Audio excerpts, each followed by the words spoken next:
Okay, now let's cut our piping bag one more time. We're going to be making a triangle point. We're going to start with our green. I'm going to use dark green again because I still need to have a stem right here for this one. So I am going to use the dark green. So I've got my dark green cut at an angle already. So now I'm just going to flip it over and I'm just going to cut the opposite direction. Just like with the other one, you're going to want to play with it a little bit because the different ways, like if you cut it more the triangle more like this or a fatter triangle, it does change the shape of the icing when it comes out of the bag. So play around with it, see what you like the best. Okay, so there's my tip. It looks kind of like a fatter triangle. And we're gonna start with this leaf first. I'm gonna turn my page because I like to pull towards me. Let's bring it down so y'all can see it. Okay, so this is just gonna be our basic leaf. So I'm just going to apply a lot of pressure right here at the bottom. So I'm gonna squeeze, and then I'm going to release pressure as I get towards the end and drag it out. Easy peasy leaf. So this is basically a leaf tip that you've just created. Now for this one, we're going to push the icing into itself. So we're gonna squeeze and push and push and push as we are squeezing.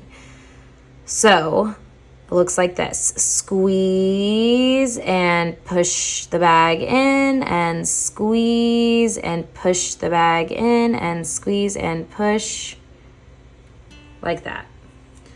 Now that, I was trying to move too slow. For that one, you got to move a little faster. So let's try that again. Let me show you one more time. Squeeze, push, push, push, and drag. Okay, so it gave us this kind of bumpy, ridge-like leaf. Okay, for this is like our snake leaf that we did up here, but this time we're gonna just have it flat. So I've got the point here is gonna be facing flat. And I'm just going to let it do what it wants to do. I'm squeezing, just kind of guiding this icing. It gives me this really great movement on my leaf. Okay, now for the next one, we did that one flat like this. Now we're gonna turn it on its side. We're gonna have, so I had the seam over here on the side. The seam is gonna face up. So our triangle went from this to this, if that makes sense. All right, we've got it on its side now. And we're going to squeeze and just kind of guide that icing just like that. Different type of leaf. This one is really fun to kind of play with the way that you angle it back and forth. It will flop back on top of each other. Okay, let's turn this sheet around now. And we're gonna do this simple vine. This is a great way to do like a creeping ivy. So we're gonna start with our little vine here.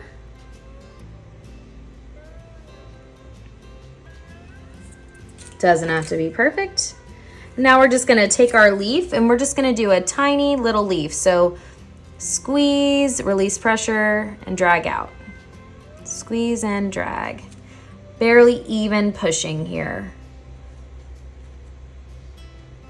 Squeeze and drag. You're not really dragging, you're kind of lifting away.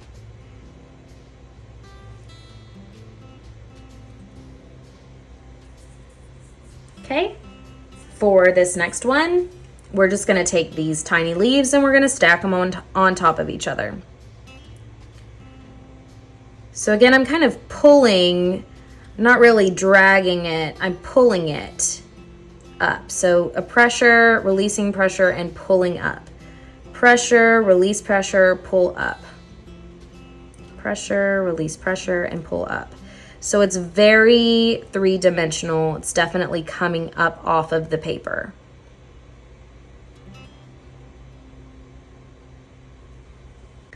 Alrighty, now we're gonna do some kind of flowers slash succulents here. So let's start with this one. I wanna do this in a light pink color.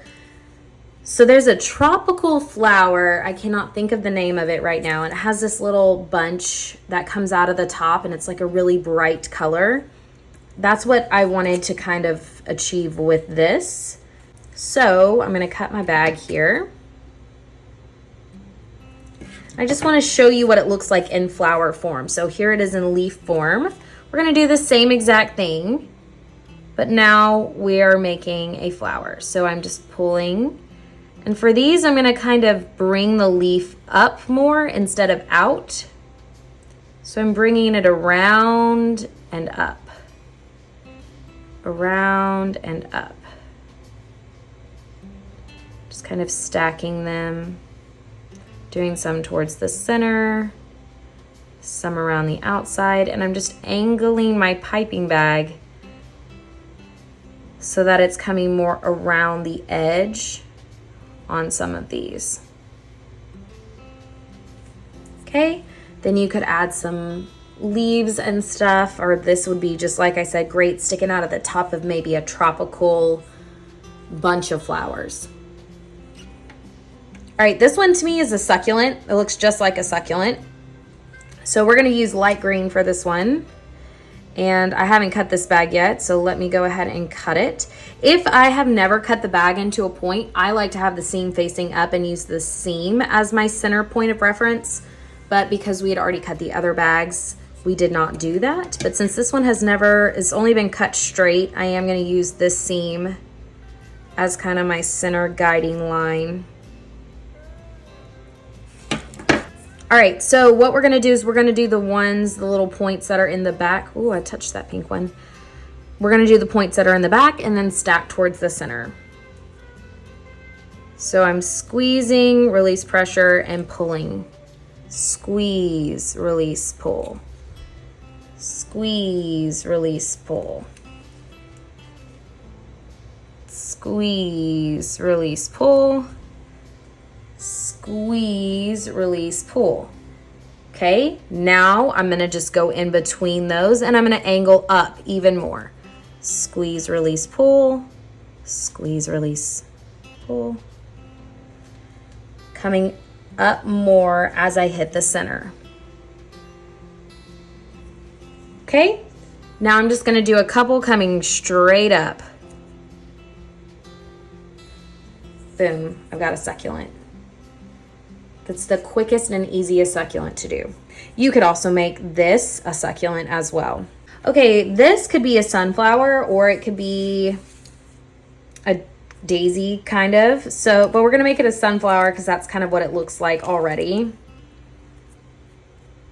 So with this one, I've already got the seam as the point. So I'm going to just cut it, make it into a triangle.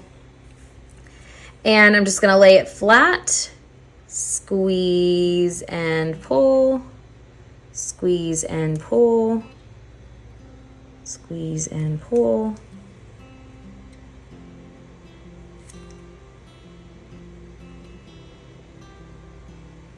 You could always do a second layer of this to make a smaller center, add more dimension. I'm gonna leave it like that. Let's do a brown center. And for this center, I'm gonna do some loops. So kind of like what we did up here, how I did the loopies, but I'm gonna go up and down. So I'm gonna loop, loop, loop, loop like that. Loop, loop. Just bringing it up and down and creating this loopy center.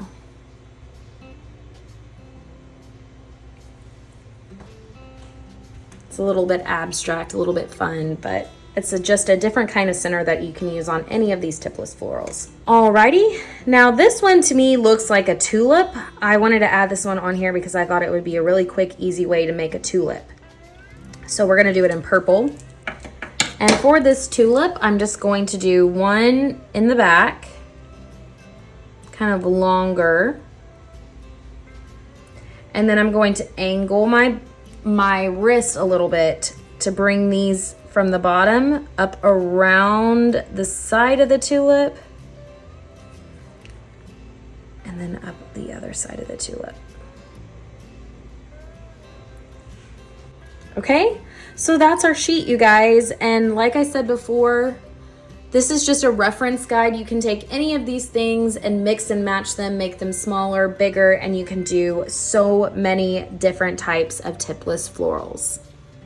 Thank you so much for purchasing this class and reference guide. I really hope you enjoyed it. If you do end up using the things you learned in this class or your reference guide, be sure to tag me on social media so I can see all of your beautiful creations. If you have any questions, you can email me at busybbakehouse@gmail.com or send me a message on Instagram at busybee.bakehouse.